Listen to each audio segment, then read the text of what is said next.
இன்னைக்கு நம்ம வீடியோவில் நபி ஸல்லல்லாஹு அலைஹி வஸல்லம் அவர்களுக்கு ஜிப்ரீல் அலைஹிஸ்ஸலாம் அவர்கள் கற்றுத்தந்த ஒரு திக்கரை பற்றி தான் பார்க்க போகிறோம். நாம் துவா கேட்கும்போது நம்ம துவாக்கள் உடனே அங்கீகரிக்கப்படணும்னா துவாவோட துவக்கத்தில் அல்லாஹு தாலாவை புகழற மாதிரி சில வார்த்தைகள் இருக்கணும். அப்படி நம்ம அல்லாஹு தாலாவை புகழ்ந்ததுக்கு அப்புறமா கேட்கிற துவாக்கள் உடனே கபூல் செய்யப்படும்னு நபி ஸல்லல்லாஹு அலைஹி வஸல்லம் அவர்கள் கூறியதாக திர்மிதியில பதிவு செய்யப்பட்டிருக்கு. அப்படி அல்லாஹு தாலாவை புகழற 5 கலிமாக்களை தான் இந்த வீடியோல நாம பார்க்க போறோம். ஒரு முறை அலி ரலியல்லாஹு தாலா அன்ஹு அவர்கள் ஃபாத்திமா ரலியல்லாஹு தாலா அன்ஹா அவர்களை நபி ஸல்லல்லாஹு அலைஹி வஸல்லம் அவர்களிடம் அவர்கள் பட்டினியோடு இருப்பதால் சிறிது உணவுப் பொருட்களை வாங்கி கொண்டு வருமாறு அனுப்பி வைத்தார்கள்.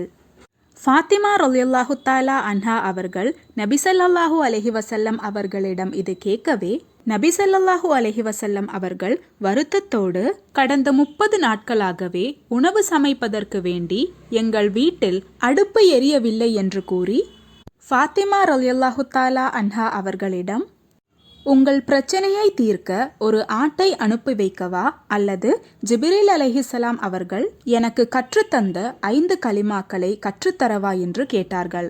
அப்போது ஃபாத்திமா ரலியல்லாஹு தாலா அன்ஹா அவர்கள் யா ரசூலல்லாஹ், ஜிப்ரீல் அலைஹிஸ்ஸலாம் அவர்கள் கற்றுத்தந்த 5 கலிமாவை கற்றுக் கொடுங்கள் என்று கூறினார்கள்.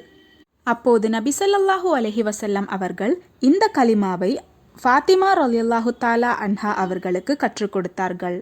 யா அவ்வலுல் அவ்வலீன், யா ஆஹிருல் ஆஹிரீன், யாதல் குவத்தில் மத்தீன், யா ராஹிமல் மசாக்கீன், யா அருஹமுர் ராஹிமீன். இதன் அர்த்தம், முதலானவர்களில் முதன்மையானவனே, கடைசியின் கடைசியானவனே, முழுமையான சக்தி உடையவனே, ஆதரவற்றவர்களிடம் கருணை காட்டுபவர் மற்றும் இரக்கமுள்ளவர்களில் மிகவும் இரக்கமுள்ளவனே.